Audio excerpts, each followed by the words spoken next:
Les démons ont le pouvoir de revêtir un corps humain avant même la naissance, à la conception, avant le stade embryonnaire. Les démons nés humains ou humains nés démoniaques donnent l'impression de grandir comme les autres êtres humains. Mais ce sont des êtres supérieurs dès le départ. Leurs dons et leurs pouvoirs magiques proviennent de Satan, leur maître. Les démons nés humains sont présents dans toute la société et dans tous les corps de métier. Ils sont absolument nombreux dans la sphère médiatique, sur Internet, particulièrement dans la musique, le cinéma, la comédie, les vidéos sur Internet, le journalisme, la pornographie et bien sûr la politique, car les idéologies sataniques véhiculées par ces corps de métier influent sur les masses. Les démons nés humains ou démons sous apparence humaine ont un accès rapide à la célébrité, de par leur statut de démon. Par exemple, ils peuvent manipuler de manière paranormale leur nombre de vues sur Internet et leur visibilité.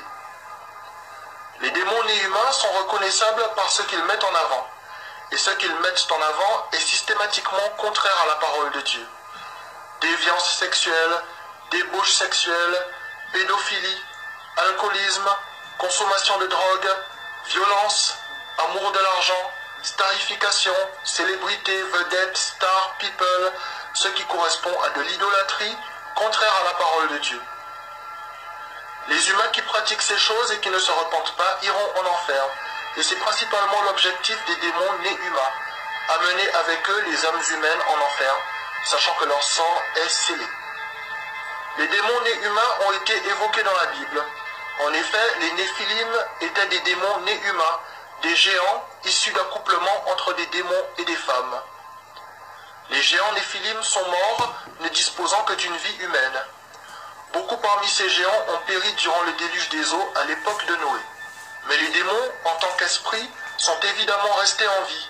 Ils ont traversé le temps, les époques, les âges. Beaucoup de figures historiques importantes sont des démons nés humains.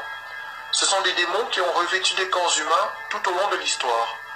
Les démons nés humains ou humains nés démoniaques sont actuellement très nombreux dans notre société. Leur talent inimitable en musique, par exemple, est dû à leur statut de démon. C'est pourquoi ils créent des complexes et des frustrations chez les êtres humains normaux qui n'arrivent pas à atteindre leur niveau, leur talent, leur connaissance. Ces démons nés humains sont, par exemple, des chanteuses avec une voix saisissante, des chanteurs qui font sensation, des musiciens impressionnants, des musiciennes de génie, qui pour réussir passent tous par un culte satanique comme la sodomie. Ils en font d'ailleurs la promotion. D'autres cultes sataniques sont pratiqués par les démons nés humains, tels que les sacrifices humains, les viols sur enfants, les rituels sataniques, le spiritisme, la sorcellerie. Dans le monde du spectacle, dans la politique, dans l'industrie musicale, dans le jazz par exemple, l'humiliation sodomite est répandue. Il s'agit d'un des cultes obligatoires rendus à Satan.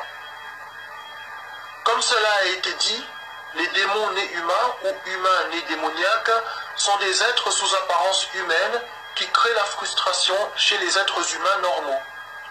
En effet, étant dotés de talents et de connaissances supérieures à celles des humains normaux, ils obtiennent de ces derniers une vénération et un culte de la personnalité, dans les médias, sur Internet et lorsqu'ils sont sur scène.